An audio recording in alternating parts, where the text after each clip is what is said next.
నమస్తే కుంభమేళ కార్యక్రమానికి స్వాగతం. ముకాముల పీఠాధిపతి శ్రీ శ్రీ శ్రీ శ్రీధర్ స్వామి గారు అయితే మనతో పాటు స్టూడియోలో ఉన్నారు. ఆయన్ని అడిగితే కుంభమేళ గురించి మరిన్ని వివరాలు తెలుసుకుందాం. నమస్కారం గురుగారు. శ్రీమాత్రే నమః. గురుగారు చెప్పండి, కుంభమేళలో ప్రత్యేకత ఏమిటంటారు? అవునమ్మా, ఇప్పుడు మనకి వస్తున్నటువంటి కుంభమేళ మహాకుంభమేళ అనమాట. సాధారణంగా ఏంటంటే మనకి కుంభమేళ అనేసరికి ప్రధానంగా 4 ప్రదేశాలు. ఒకటి ఏమిటంటే హరిద్వారు, అలాగే మనకు త్రివేణి సంగమం, అదేవిధంగా ఉజ్జయిని, అదేవిధంగా నాసికా త్రయంబకం. 4 స్థానాల్లో అమృత బిందువులు పడ్డాయని చెప్పేసి మనకి పురాణాన్ని బట్టి తెలుస్తుంది. అయితే 3 సంవత్సరాలకు ఒకసారి కుంభమేళ వస్తుంది. ఆ విధంగా కాకుండా 12 సంవత్సరాలకి ఒకసారి వచ్చేటువంటి ఈ కుంభమేళాని మహాకుంభమేళ అంటారు. అదేవిధంగా ఈ మహాకుంభమేళ పుష్కర కాలానికి ఒకసారి వచ్చేటువంటిది కాకుండా త్రివేణి సంగమంలో అంటే ప్రయాగ్రాజ్లో కుంభమేళ చాలా ప్రత్యేకత. ఎందుకంటే మిగిలినటువంటి సంగమాలు కావు, నదులే. అయితే ఇక్కడ త్రివేణి సంగమం 3 నదులు మనకి ఇక్కడ కలవడం, అంటే 2 నదులు కలిస్తే అంతర్వాహినిగా సరస్వతి వస్తుంది. అంచేది ఇక్కడ ఏమిటనమాట, ఇక్కడ త్రివేణి సంగమంగా మన చెప్పబడుతుంది. సంగమ స్థానాల్లో చేసేటువంటి స్నాన దాన పూజ స్తోత్ర జప ధ్యాన హోమ యజ్ఞ యాగాది క్రతువులకు అఖండ ఫలం సిద్ధిస్తుంది అని చెప్పి పురాణాన్ని బట్టి తెలుస్తుంది. అందుచేత ఇక్కడ స్నానదాన పూజ యజ్ఞ యాగాది క్రతువులే కాదు, ఆ సమయంలో మన శరీరం విడిచిపెట్టినా కూడా మరి మోక్ష సామ్రాజ్య సిద్ధి అనేది మనకు లభిస్తుందని చెప్పి పురాణాలు బట్టి తెలుస్తుంది. ఇది వచ్చినటువంటిది ఏమిటి, మహాకుంభమేళ. అంటే 12 సంవత్సరాలకి ఒకసారి ప్రయాగ్రాజ్లో వచ్చింది. ఈసారి ఇక్కడ వచ్చింది ప్రయాగ్రాజ్లో వచ్చింది. అంచేత ఇది త్రివేణి సంగమ స్థానం కనుక మరింత విశేష ఫలంగా మనం చెప్పుకోవాలి. అందుచేతనే పరమ పవిత్రమైనటువంటి మహోత్సవంగా భావించేటువంటి భారతీయులు మరి అఖండ మహోత్సవంగా ఈ యొక్క మహాకుంభమేళాన్ని జరుపుకోవడంలో ఆంతర్యం అనమాట. అందుచేత ఇక్కడ ఈ మహాకుంభమేళాకి అంత ప్రాధాన్యత. అందుచేత ఇటువంటి మహాకుంభమేళ మళ్ళీ త్రివేణి సంగమానికి రావాలంటే మళ్ళీ చాలా కాలం పట్టేసి కొన్ని దశాబ్దాలు పడుతుంది. అందుచేత ఈ స్నానం పరమ పవిత్రమైన స్నానంగా, అత్యంత శక్తివంతమైనటువంటి స్నానంగా, అమృతత్వాన్ని సిద్ధింపజేసేటువంటి స్నానంగా మనందరూ కూడా భావించి స్వామీజీలందరూ కూడా మరి యతులు, సన్యాసులు, సిద్ధులు, యోగులు, తాపసులు, మరి అలాగే మాతృశ్రీలు, అలాగే స్వామీజీలు అందరూ కూడా సిద్ధమైపోతున్నారు. మరి ఎప్పుడైతే అక్కడ వచ్చేటువంటి ఆ యొక్క జన సందోహం ఏ విధంగా ఉంటుంది అనేది ఊహించలేమన్నమాట. అందుచేత దానికి తగినటువంటి ఏర్పాట్లు రెట్టింపులుగా వస్తారు అనేటువంటి ఒక ఆలోచనతో మరి చక్కగా ఈ ఏర్పాట్లన్నీ కూడా చేస్తున్నారు. అయితే కొంతమంది కుంభమేళకి రాకండి, చాలా రద్దీ ఉంటుంది. అదేమిటంటే పరమ పవిత్రమైనటువంటి ఆ సమయంలో స్నానం చేస్తే అమృతత్వ సిద్ధి చేకూరుతుందని చెప్పి మరి అందరూ కూడా స్నానం చేయడానికి సిద్ధమై వస్తుంటే జనం రద్దీగా ఉంటారు, రావద్దంటారేంటి? అసలు ఆ రద్దీ ఎందుకు వచ్చింది? ఆ రద్దీకి కారణం ఏంటి? అంత పరమ పవిత్రమైనటువంటి సమయంలో స్నానం అంత ప్రత్యేకత కనుక అంచేత అంతమంది జనం విశేషంగా వస్తున్నారు. అలాగే మరి నాగసాధువులు కానీ, సన్యాసులు కానీ, యతులు కానీ, సన్యాసులు వీళ్ళందరూ ఎందుకు అంత ఇప్పటి నుంచి అంత ప్రయత్నం చేస్తున్నారు? దానికి పవిత్రత అంత విశిష్టంగా చెప్పబడుతుంది అనమాట. అందుచేత అందుకోసం జనం పోటెత్తుతున్నారు. అందుచేత సంకల్ప సిద్ధమై విడిపోతున్నారు. అంతా ఏమైనా సరే పోవాలని చెప్పి. అబ్బాయి రద్దీ ఉంటుంది, నలిపేస్తారు, చాలా ప్రాణభయం ఇదైపోతుంది. మహానుభావులైనటువంటి కొంతమంది ఈ మహాకుంభమేళా సమయంలో శరీరాలు విడిచిపెట్టి కూడా విడిపోతారు. అంత విశిష్టత ఉంది. గోదావరి మహత్యం తీసుకున్నప్పుడు గోదావరి స్నానానికి వెళుతూ గోదావరిలో స్నానం చేయాలని అనుకుంటూ వెళుతూ మార్గ మధ్యంలో ప్రమాదవశాత్తు చనిపోయినా కూడా గోదావరి స్నాన పుణ్యఫలం దక్కి మరి మోక్ష సామ్రాజ్య సిద్ధి చేకూరుతుందని చెప్పి గౌతమి మహత్యంలో చెప్పబడింది. ఈ మహాకుంభమేళాలో ప్రాణం పోయినా మంచిదే. నువ్వు కాశీ క్షేత్రాన్ని వెళ్ళి మరి చక్కగా ప్రాణం విడిచిపెట్టాలనుకుంటారు. కొంతమంది అయితే మరి బాధ్యతలను తీర్చేసుకొని కాశీక్షేత్రంలో నివాసం ఉంటూ చివరి కాలంలో కాశీక్షేత్రంలో నివాసం ఉంటూ మరి ప్రాణత్యాగం చేయాలని ప్రయత్నంలో ఉంటారు. కాశీలో మనం దుర్లభం, చాలా కష్టం. అలా ఉన్నప్పటికి కూడా ఏదో చిన్న ఫంక్షన్ వచ్చిందని చెప్పి ఉన్న ఊరికి వచ్చి అక్కడ చనిపోయిన వాడు ఎంతమంది ఉన్నారు నాకు తెలిసి. అంచేత పర్మిషన్ రాదు. ఆ మరణం రావాలన్నా కూడా యోగం ఉండాలి. అంచేత అసలు ఆ ప్రయాగరాజుకి వెళ్ళిపోయి అందులో ఆ స్నానం చేసి ప్రాణం పోవడం అదృష్టం అనమాట. అది అలాగే మరి కైలాస మానసరోవరం పెడతారు. కేదార్నాథ్ కడతారు, అమర్నాథ్ కడతారు, మహాపుణ్యక్షేత్రాలు హిమాలయాలు పడిపోతారు. వాళ్ళు తిరిగి రావాలని వెళ్ళరు, ప్రాణం పోయినా సంతోషమే. ఎందుకంటే అక్కడ ప్రాణం పోయినా సాక్షాత్తు మరి అక్కడ వైకుంఠానికో లేకపోతే అక్కడ క్షేత్రాన్ని బట్టి కైలాసానికి పడిపోతారు. అంత పవిత్రమైనటువంటి సమయాలు, అటువంటి మహామహిమాన్వితమైనటువంటి క్షేత్రాలు అన్నమాట. ఇది రావద్దు, ప్రమాదాలు జరుగుతాయి, ఇంట్లోనే కూర్చోండి, టీవీలో చూడండి, లేదా యూట్యూబ్లో చూడండి. ఏమిటంటే ఇది అసలు మాట్లాడేవన్నీ కూడా వెళ్ళండి, స్నానాలు చేశారండి అని చెప్పాలి. ఇంత మంచి పవిత్రమైనటువంటి మహాకుంభమేళాలో వీళ్ళు స్నానం చేశారండి అని చెప్పాలి ధైర్యంగా. రావద్దని అంటారు, పిచ్చి అనమాట. అంత అజ్ఞానం అది. అట్లాంటి వాళ్ళ మాటలు విశ్వసించకండి. చాలా సమయం ఉంటుంది కుంభమేళ అనేటువంటిది. అచేత ప్రతి ఒక్కరూ కూడా మరి చక్కగా స్నానం ప్రధానం.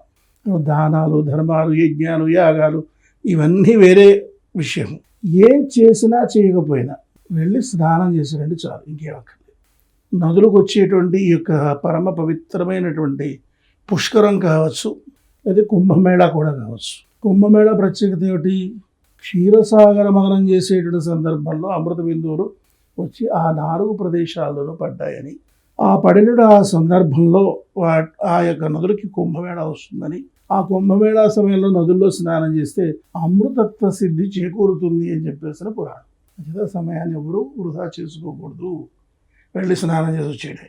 అలాగే గురువుగారు, అంటే ఇతర కుంభమేళాల కంటే ఇది ఎలా భిన్నంగా ఉంటుందంట? దానికి సంబంధించిన సమాధానం కూడా నేను ఇప్పుడు చెప్పడం జరిగింది, మరొకసారి నేను వివరిస్తాను. ఇక్కడ నదీ స్నానం చాలా పవిత్రమైనటువంటిది. మరి సామాన్యమైనటువంటి పర్వదినాల్లో నదీ స్నానం చేసినా కూడా మనం చేసినటువంటి కర్మలన్నీ కూడా క్షయమైపోతాయి. మనం చేసిన పాపకర్మలన్నీ కూడా నదీ స్నానంతో ప్రక్షాళన అయిపోతాయి. ఇది సామాన్యమైనటువంటి రోజుల్లో చేసినా సరే. అట్లాంటిది మహాక్షేత్రాలను మరి పునీతం చేస్తూ ప్రవహించేటువంటి పుణ్యతీర్థాలైనటువంటి ఆ యొక్క నదుల్లో స్నానం చేసినట్లయితే మరింత విశేష ఫలితం వస్తుంది.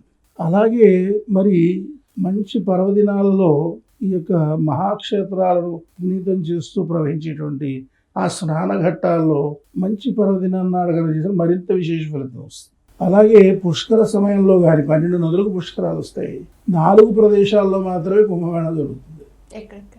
ఇప్పుడు మనకి కుంభమేళా అనేసరికి ఏమిటంటే హరిద్వార్లో కుంభమేళా ఉంటుందమ్మా, ఉజ్జయినిలో ఉంటుంది, తర్వాత అదేవిధంగా త్రివేణి సంగమంలో, అంటే అలహాబాద్ ప్రయాగ్రాజ్ అంటాం కదా, అది ప్రయాగ్రాజ్ ప్రధానమైనటువంటి నామధేయం. అది ప్రయాగ్రాజు. అదేవిధంగా గోదావరి మాత అవతరించినటువంటి నాసికా త్రయంబకంలో. ఇవి ప్రధానమైనటువంటి కుంభమేళా స్థానాలు. అయితే ఈ మహాకుంభమేళా అనేటువంటిది 12 సంవత్సరాలకు ఒకసారి వస్తుంది. 12 సంవత్సరాలకు ఒకసారి ఒక్కొక్క ప్రదేశానికి వస్తుంది. ఇప్పుడు ప్రయాగ్రాజ్ వచ్చింది. ప్రయాగ్రాజ్ ఏమిటి? త్రివేణి సంగమం, 3 నదులు సంగమించే ప్రదేశం అది. అటువంటి ఆ ప్రదేశానికంటే ఈ యొక్క 4 ప్రదేశాల్లో ఈ యొక్క ప్రయాగ్రాజ్ చాలా పవిత్రమైనటువంటి స్నానానికి మంచి పట్టైనటువంటి స్నానఘట్టం. అందుచేత ఆ ప్రదేశంలో సామాన్యమైన పర్వదినాల్లో స్నానం చేస్తేనే అఖండ ఫలితం వస్తుంది. అలాంటిది మహాకుంభమేళా సంభవించినటువంటి ఈ సందర్భంలో స్నానం చేస్తే కోటింతలు అధిక ఫలితం వస్తుంది. అందుకే 12 సంవత్సరాలు ఒకసారి కుంభమేళా రావడం కాదు. ఇక్కడ ఏంటంటే మరి అలా ఈ యొక్క ప్రయాగరాజ్కి మరి కొన్ని దశాబ్దాలు ఒకసారి వస్తుంది. అందుచేత మరి ఇప్పుడు మనకి మళ్ళా ఈ ప్రయాగరాజ్ మహాకుంభమేళాలో స్నానం చేయడం మనం ఉండవు కూడా చెప్పాం. అందుచేత ప్రయత్నపూర్వకంగా దృఢమైన సంకల్పం చేసుకుని ఆ యొక్క నదీమతల్ని ప్రార్థన చేసి స్నానం చేసేటువంటి మహద్భాగ్యాన్ని ప్రసాదించమని చెప్పి వేడుకొని అక్కడ వెళ్ళి స్నానం చేసి వస్తే ఆ యొక్క ఫలితమే వేరేగా ఉంటుంది. అందుచేత చూడండి, ఎప్పుడూ కనబడినటువంటి నాగసాధువులు, అఘోరాలు, సన్యాసులు, తాపసులు, యతులు, యోగులు, సిద్ధ పురుషులు, స్వామీజీలు, సద్గురువులు, పీఠాధిపతులు, మఠాధిపతులు, మాతృశ్రీలు, మాతాజీలు అందరూ కూడా కనబడతారు. అంత పవిత్రమైనటువంటి ఎవరు వచ్చినా రాకపోయినా లక్షలాదిగా వాళ్ళు వచ్చి స్నానాలు చేసేస్తారు. అంటే ఎప్పుడూ తరలి రానంత విశేషంగా మరి మార్గదర్శకులైనటువంటి మహానుభావులు వచ్చి స్నానం చేస్తున్నారంటే ఆ పవిత్రత ఎంతటిది అని మనం అర్థం చేసుకోవచ్చు. అంచేత ఎవరో మాటలు విని రద్దీగా ఉంటుంది అని భావించకుండా ఆ రద్దీలోనే ఆ పుణ్యప్రదమైన సమయంలో ఆ ప్రయాగరాజులో స్నానం చేసి అమృతత్వ సిద్ధి చేకూర్చుకోవాలి.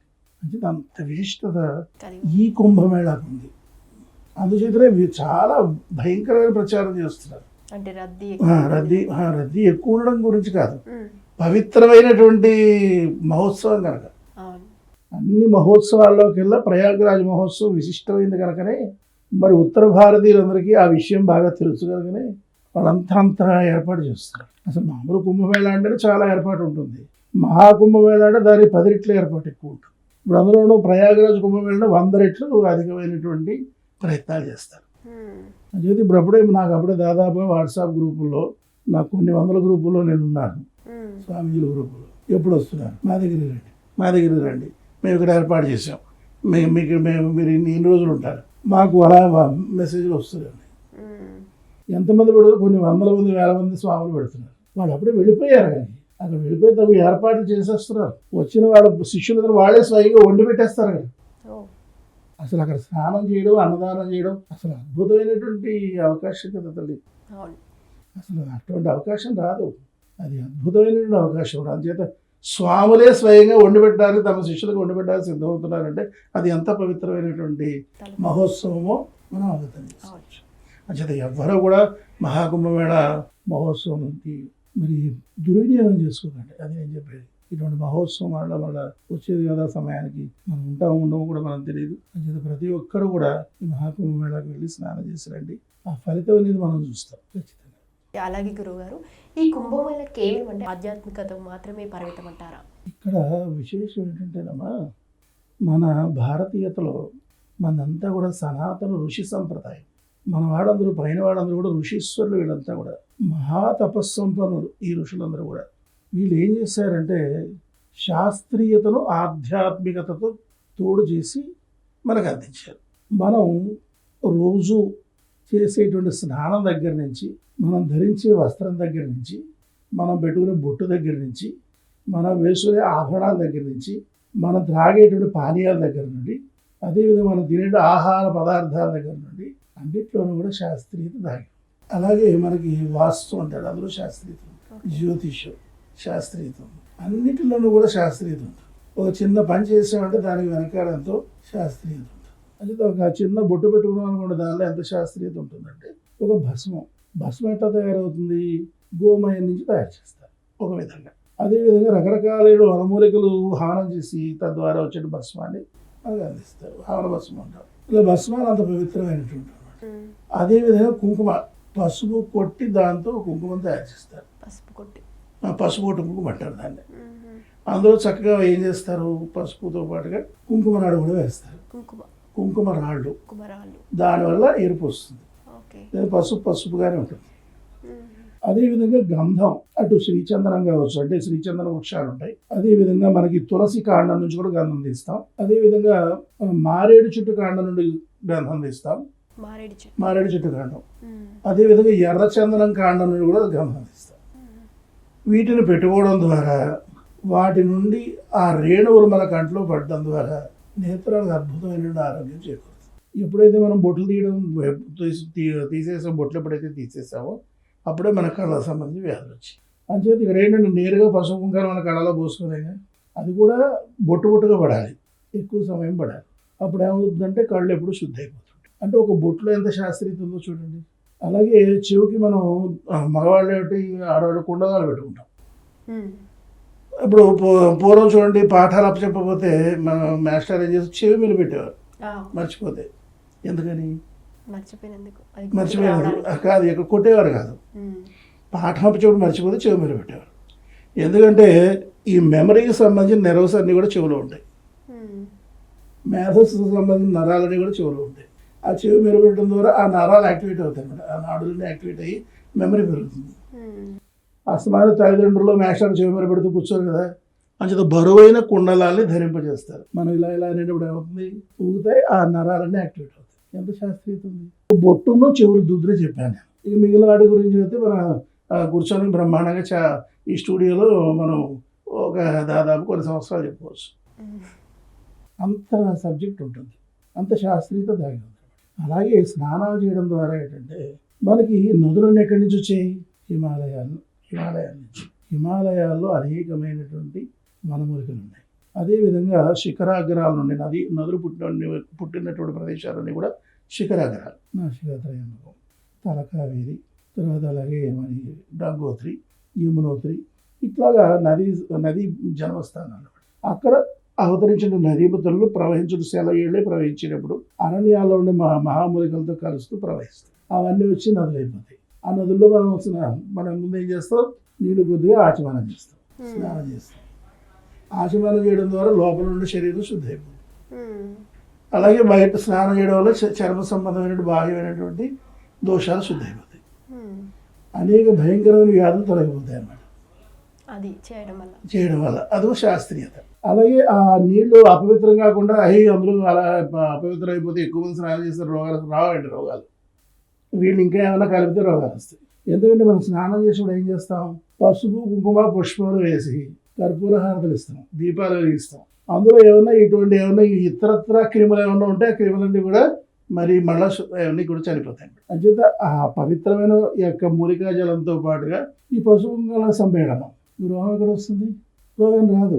అంటే అంత శాస్త్రీయత అనేటువంటిది ఆ యొక్క నదీ స్నానాల్లో నిక్షిప్తం చేయబడింది. అదేవిధంగా తెల్లవారుజామున స్నానం చేయమన్నారు. సూర్యోదయానికి పూర్వమే స్నానం చేయాలి ప్రధానంగా. ఇప్పుడు చూడండి, తెల్లవారిపోయిన సూర్యకిరణం పడిన తర్వాత ఏమవుతుందంటే ఆ నదిలో ఉండేటువంటి శక్తి పోతుంది. ఎందుకంటే ఆ నది పైన చూడండి, మీరు ఎప్పుడైనా గమనించండి, నక్షత్ర కాంతి, చంద్రకాంతి, గ్రహ కాంతి ఆ నీళ్ళలో పడతాయి. అవిటి కాలంలో సూర్యుడు మిగిలినటువంటి గ్రహ నక్షత్రాలను డామినేట్ చేసేస్తాడు. వాటి యొక్క కిరణాలు మన మీద నేరుగా పడవు. అయితే రాత్రిపూట ఏమవుతుంది, మిగిలినటువంటి గ్రహాల యొక్క నక్షత్రాల యొక్క కిరణాలన్నీ ఆ యొక్క నీళ్ళలో పడతాయి. ఆ నీళ్ళు ఏమవుతాయి చూడండి, మీరు చూడండి, తెల్లవారుజామున నదులు చూస్తే ఆ నీళ్ళపైన పొగలు వస్తుంటాయి. అంటే ఆ కాంతి ఆ శక్తి ఆ నీళ్ళలో మనం స్నానం చేస్తాం. స్నానం చేసినప్పుడు మనకి ఏమవుతుంది, ఒకసారి ఇలా అంటాం చలికి. ఇప్పుడు చూడండి, మనకి ఎక్కడన్నా బ్లాక్స్ వచ్చేస్తే, మైండ్లో కూడా బ్లాక్స్ వస్తే మనం ఏం చేస్తాం, కరెంట్ షాక్ ట్రీట్మెంట్ ఇస్తున్నారు. తెల్లవారుజామున నదిలో స్నానం చేసేటప్పుడు కరెంట్ షాక్ ట్రీట్మెంట్ అక్కర్లా, ఒక్కసారి ఇలా అంటేనే సరిపోతుంది. ఎంత శాస్త్రీయత చూడండి. ఈ మహాకుంభమేళా సమయంలో గ్రహాల యొక్క సంయోగము, నక్షత్ర సంయోగము, అదేవిధంగా అద్భుతమైనటువంటి ఆ యొక్క అమృత బిందువులు పడినటువంటి సమయము, అదేవిధంగా మరి మిగిలినటువంటి ఆ యొక్క నదులన్నీ కూడా 3 నదుల యొక్క కలయికలతో ఏర్పడినటువంటి అద్భుతమైనటువంటి మెడికేటెడ్ వాటర్ లభించేటువంటి సమయము. ఈ సమయంలో స్నానం చేయడం ద్వారా ఎంత విశేష ఫలితం వస్తుందో చూడండి. అదేవిధంగా సాధునాం దర్శనం పుణ్యం, స్పర్శనం పాపనాశనం అన్నారు. సాధునాం దర్శనం పుణ్యం, దర్శనం చేస్తే పుణ్యం వస్తుంది. స్పర్శనం ముట్టుకుంటే పాపనాశనం, పాపం పోతుంది. వీళ్ళు దర్శనము ఎవరు, కాళ్ళు ముట్టుకోలేరు. ఎప్పుడు సాధ్యమవుతుంది అది? ఈ యొక్క మహాకుంభమేళా సమయంలో సాధ్యమవుతుంది. లక్షలాది కోట్లాది మంది మహానుభావులైన సాధు పుంగవుల్ని దర్శించేటువంటి భాగ్యం మనకు కలుగుతుంది. ఎంత పుణ్యం వస్తుందో చూడండి. అలాగే వాళ్ళు స్నానం చేసే సమయంలో మనం స్నానం చేస్తాం. స్పర్శనం పాపనాశనం. ఆగామి సంచిత ప్రారంధ కర్మలు ఎన్నున్నా సరే ఆ మహానుభావులు స్నానం చేసే సమయంలో మనం స్నానం చేస్తే పోతుంది. చూసారండి, ఇది రహస్యం అన్నమాట. పైగా ఇంకొక రహస్యం ఏంటంటే, స్నానం చేసేటప్పుడు అంటూ ముట్టు ఉండవు అన్నారు. నదీ స్నానం చేసే సందర్భంలో స్పృశించవచ్చు అని. స్పర్శ తగిలిన ఇబ్బంది లేదు.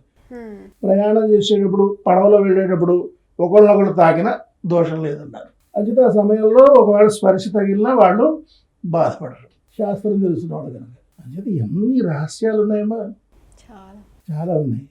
మనకు తెలుసున్నది చాలా తక్కువ. చేత సామాన్యమైన విషయం కాదు. మహాకుంభమేళ సమయంలో ఆ ప్రదేశానికి వెళ్ళి మనం చేసేటువంటి యొక్క పుణ్యకార్యాల ఫలితం అనేది అఖండంగా ఉంటుంది. ఇది ప్రతి ఒక్కరూ సద్వినియోగం చేసుకోండి, మరణ దొరికేది కాదు. అలాగే గురువుగారు, ఇంతకుముందు అడిగినట్టే ఈ కుంభమేళ అనేది కేవలం అంటే ఆధ్యాత్మికతకు మాత్రమే పరిమితమా, లేదంటే అనేది అంటే భారతీయ సంస్కృతికి ఏ గాఢమైన ప్రాతినిధ్యాన్ని కలిగి ఉందని అంటారా? అమ్మ, ఇక్కడ చూడండి, భారతీయులు ఎప్పుడు కూడా పబ్లిసిటీ కోసం ప్రయత్నం చేయలేదు. వాళ్ళు ఎప్పుడూ కూడా ఎవరికి వారు తరించాలనేటువంటి తపనతో చేసేటువంటి ప్రక్రియలు తప్పించి పబ్లిసిటీ కోసం చేసే ప్రక్రియలు ఎక్కడా కూడా లేవు. అంచేతనే చూడండి, మన హిందూ ధర్మాన్ని ప్రచారం చేసేవాళ్ళు లేరు. హిందూ ధర్మ ప్రచారాలు ఏమైనా ఉన్నాయో చెప్పండి. విదేశాలకు వెళ్ళి హిందూ ధర్మ ప్రచారం చేశారా పూర్వం ఎప్పుడన్నా?